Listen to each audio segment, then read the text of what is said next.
কিছু সম্পর্কের কোনো সংজ্ঞা থাকে না। মানুষ আর প্রাণীর মাঝে গড়ে ওঠা ভালোবাসার এমনই এক বিরল বন্ধনের নাম রূপালী ও শুকুর আলী। কুড়িগ্রামের উলিপুর পৌরসভার রাজারামক্ষেত্রী গ্রামের এক চায়ের দোকানদার শুকুর আলী। তার বসতঘর আর দোকানের চারপাশে প্রতিদিন ঘুরে বেড়ায় একটি বন্যপ্রাণী বেজি। তবে সাধারণ কোনো বেজি নয়, তার নাম রূপালী। ডাক দিলেই সে দৌড়ে এসে হাজির হয় শুকুর আলীর কাছে, ঠিক যেন পরিবারের কোনো আপন সদস্য।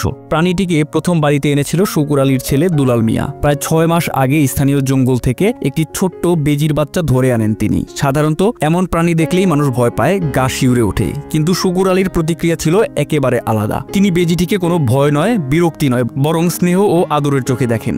সেই থেকেই প্রাণীটির নাম রাখেন রূপালী। সেদিনের ছোট্ট রূপালী আজ হয়ে উঠেছে শুকুর আলীর সবচেয়ে বিশ্বস্ত সঙ্গী। শুরুতে বেজিটিকে একটু দূরত্বে রেখেই চলাফেরা করতেন শুকুর আলী, কিন্তু সময়ের সঙ্গে সঙ্গে তাদের মধ্যে গড়ে ওঠে এক অসীম বন্ধন। এখন আর রূপালী শুধু তার আশেপাশে ঘোরাঘুরি করে না, বরং বসতঘর থেকে দোকান সবখানেই তার অবাধ বিচরণ।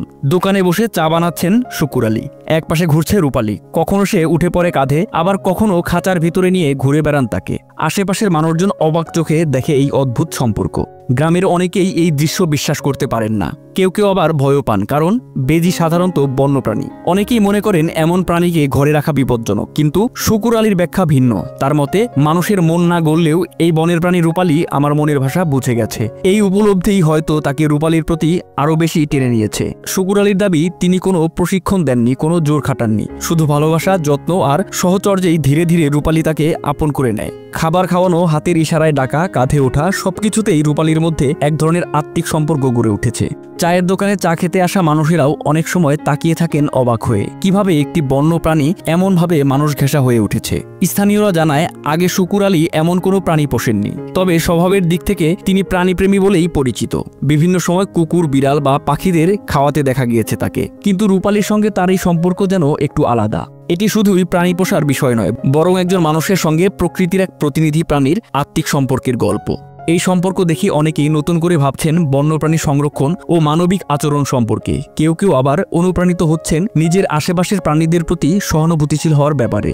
শুকুর আলীর মতো একজন সাধারণ মানুষ প্রমাণ করেছেন, ভালোবাসা আর মানবিক আচরণ দিয়ে যে কোনো প্রাণীকেই আপন করে তোলা সম্ভব।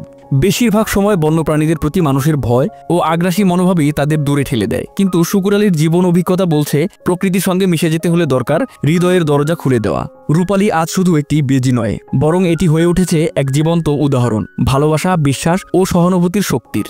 গ্রামের মানুষ রূপালীর নাম এখন অনেক ভালোভাবেই জানে। কেউ কেউ আবার দূর দূরান্ত থেকে এসে দেখে যাচ্ছে এই বিশেষ সম্পর্ক। ছোট এক বনের প্রাণী, যার প্রতি মানুষজন সাধারণ ভীতি অনুভব করে, সেই প্রাণী হয়ে উঠেছে গ্রামের এক আলোচিত চরিত্র। আর তার পেছনে যিনি আছেন, সেই শুকুর আলী, তিনি হয়ে উঠেছেন মানবতা ও সহানুভূতির এক প্রতীক।